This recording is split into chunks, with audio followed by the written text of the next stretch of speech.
Okay, so what are the costs or expenses associated with Medicare Part A and Part B? We'll talk about 4 different categories here: monthly premium, deductibles, coinsurance and copayments, and maximum out-of-pocket costs.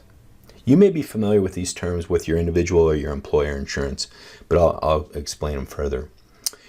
The good news about Medicare Part A is that for most individuals in the United States, they do not owe a monthly premium for that. So if you or your spouse paid 10 years or 40 quarters of Medicare taxes, then your premium should be $0. For those that paid less than 40 quarters, there's a formula and a breakdown for how much you would owe. And you go to medicare.gov and it'll explain what your monthly premium is. For Medicare Part B, there is a monthly premium.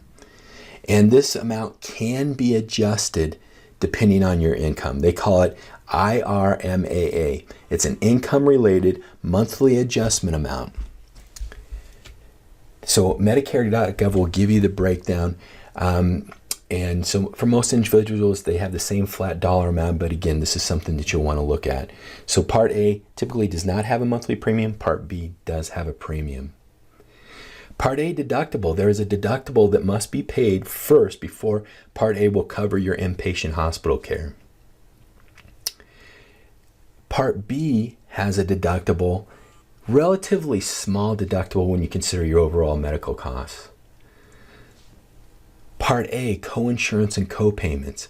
Once you reach a certain threshold with, let's say, inpatient hospital care or with skilled nursing care, there is a copayment that you would owe on a daily basis once you've stayed a certain number of days.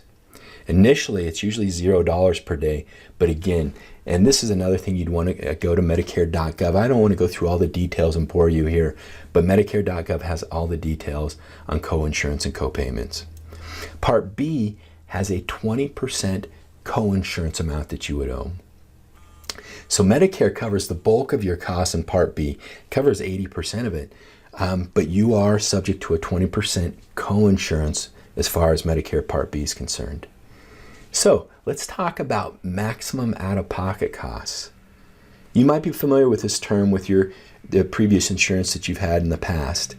Maximum out-of-pocket costs is the maximum amount that you would have to pay in any given year when you combine your deductibles, your coinsurance, your copayments, and maybe other expenses that you have. It typically does not include premiums, but everything besides premium usually is included in your maximum out-of-pocket costs.